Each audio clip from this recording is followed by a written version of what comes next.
मेवाड़ आक्रमण 1567 ईस्वी में मेवाड़ पर आक्रमण हुआ था।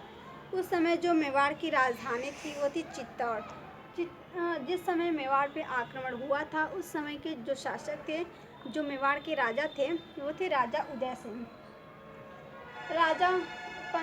राजा उदय सिंह का एक पुत्र रहता है जिनका नाम रहता है महाराणा प्रताप। जिस मेवाड़ आक्रमण 1567 ईस्वी में अकबर और महाराणा प्रताप के बीच हुआ था। इन दोनों लोगों के बीच घमासान युद्ध होता है और इस युद्ध में जो अकबर रहता है वो युद्ध को बीच में ही छोड़ के वापस चला जाता है और ये युद्ध पूरी तरह से समाप्त नहीं हो पाता है। तो उसके बाद जो उदय सिंह रहते हैं, मेवाड़ के शासक उदय सिंह, वो भी वहाँ से वापस चले आते हैं और अकबर जो रहता है वो अपना क्षेत्र पर विस्तार करने लगता है। फिर उसके बाद दोबारा मेवाड़ पे आक्रमण अकबर 1576 ईस्वी में करता है। तो उस समय जो मेवाड़ के शासक रहते हैं वो रहते हैं महाराणा प्रताप। महाराणा प्रताप और अकबर के बीच युद्ध होता है जिसे हम हल्दी घाटी का युद्ध कहते हैं। हल्दी घाटी के मैदान में ये युद्ध हुआ था, इसलिए हम इसे हल्दी घाटी का युद्ध कहते हैं।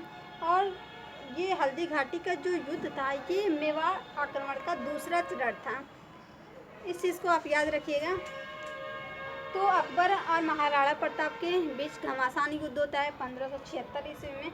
उसके बाद जो महाराणा प्रताप के सेनापति, उनके मतलब कि सेना का जो नेतृत्व करते हैं वो रहते हैं हकीम खान काफूर, और अकबर की सेना का जो नेतृत्व करते हैं उनका नाम रहता है मान सिंह और हकीम काफूर। ये दोनों लोग अपनी अपनी सेना का नेतृत्व करते हैं। और उसके बाद इस युद्ध में किसी ने अफवाह फैला दी थी कि अकबर इस युद्ध में आ गए हैं, जिसकी वजह से ये युद्ध जो महाराणा प्रताप रहते हैं वो शुरू में तो जीतते हैं, 90% वो जीत जाते हैं इस युद्ध को। लेकिन जब ये किसी ने अफवाह फैला देते हैं कि युद्ध में अकबर आ चुके हैं, तो जो महाराणा प्रताप के सेनापति रहते हैं हकीम खान सूर, ये थोड़ा सा मतलब कि इनका मनोबल थोड़ा कम हो जाता है। और इसी बीच जो महाराणा प्रताप रहते हैं इनका घोड़ा जो रहता है चेतक, उसको भी घाव लग जाती है और इस हल्दी घाटी के युद्ध में महाराणा प्रताप का जो घोड़ा रहता है उसकी मृत्यु हो जाती है। और इस युद्ध में महाराणा प्रताप की हार हो जाती है, क्यों बस एक महज अफवाह ने पूरे युद्ध की दिशा को बदल दिया था। अगर वो अफवाह नहीं होता तो शायद महाराणा प्रताप इस युद्ध में जीत जाते, लेकिन किसी ने ये अफवाह फैला दी थी जिसकी वजह से इस युद्ध में महाराणा प्रताप का घोड़ा जो रहता है उसकी भी मृत्यु हो जाती है और महाराणा प्रताप भी इस युद्ध में हार जाते हैं। तो फ्रेंड्स, ये था हल्दी घाटी का युद्ध।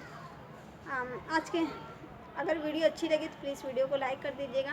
चैनल पे नए, चैनल को सब्सक्राइब करके बेल आइकन को प्रेस कर दीजिएगा ताकि मेरे हर वीडियो की आने वाली नोटिफिकेशन आप तक पहुँचेगी। आज के लिए इतना ही, अब मिलते हैं अगली वीडियो में, तब तक के लिए बाय बाय।